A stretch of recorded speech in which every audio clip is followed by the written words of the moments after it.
In the beginning of Parshas Vayakhel, Moshe Rabbeinu gathers all of the Jewish people together, and he says to them, now is the time for action. Why now? And what's the action? Well, last week's Parsha we learned about the Chet HaEgel, the sin of the golden calf. And now is the time for action in the building of the Mishkan. What's the connection between the Mishkan and the Chet HaEgel, the sin of the golden calf? So Chazal teach us. It's very simple. The building of the Mishkan is a kapara, is an atonement for the sin of the golden calf. So Moshe stands in front of all the Jewish people and he says, now that this is behind us, now we have to take part in building the Mishkan and having a place where God's presence can rest among us. So he tells the Jewish people how it's going to be built, and he assigns Bezalel to be the architect, to be the foreman, to get the people moving. And among the various vessels that Bezalel instructs people to make is the Aron, the ark. That Aron was so special, it was the most important vessel of the entire Mishkan, so much so that Bezalel decided to make the Aron himself with his own hands. He didn't delegate it for someone else, he decided to make it. What was so special about the Aron? It was its contents. Contained inside of the Aron were the new set of luchos, the new set of tablets that Moshe brought down from Har Sinai now, which he didn't smash. Remember, it wasn't long ago beforehand that Moshe came down from Har Sinai and witnessed the Egel, witnessed the Jews dancing around this golden calf, and he took the first set of luchos, the first set of tablets, and he smashed them. What happened? What happened to those luchos that were smashed? Where do they end up going?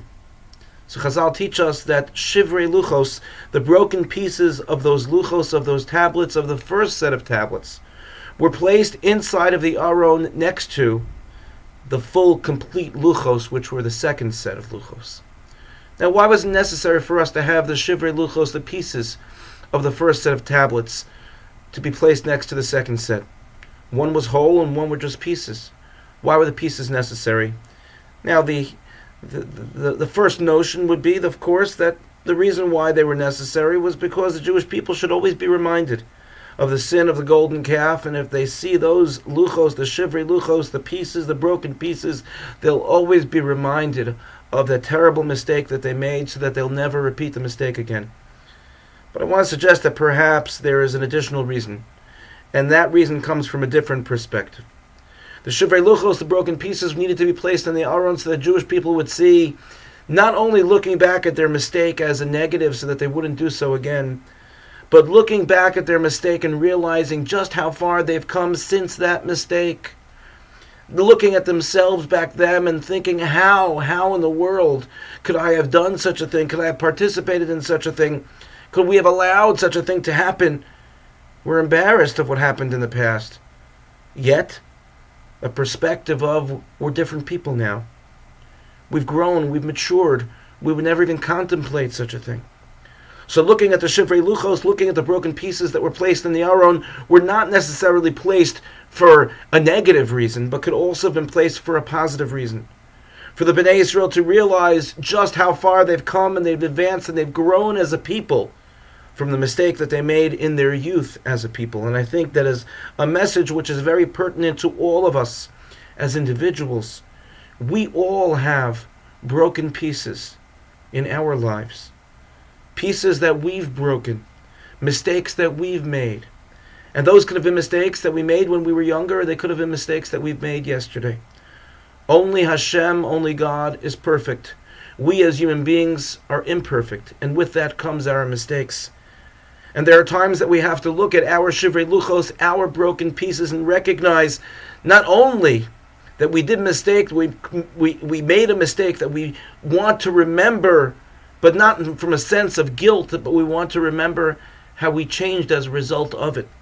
How we've grown from the moment of that mistake. How for years or for days or for weeks we've been able to change ourselves. And looking back at those broken pieces, we say, wow, I'm so proud of where I've come since that time. It's about taking responsibility for our broken pieces, owning our broken pieces, but not allowing our broken pieces to own us. It's the ability for us to look back at the mistakes that we've made and yet look forward. if we confront and we take responsibility for our mistakes that we've made in the past, then we'll have an easier time moving forward in a positive direction into our future. May we be zoche indeed to look at all of the broken pieces, the mistakes that we've made in our lives, and see the growth that we've experienced since that time. Thank you for listening, and have a good Shabbos.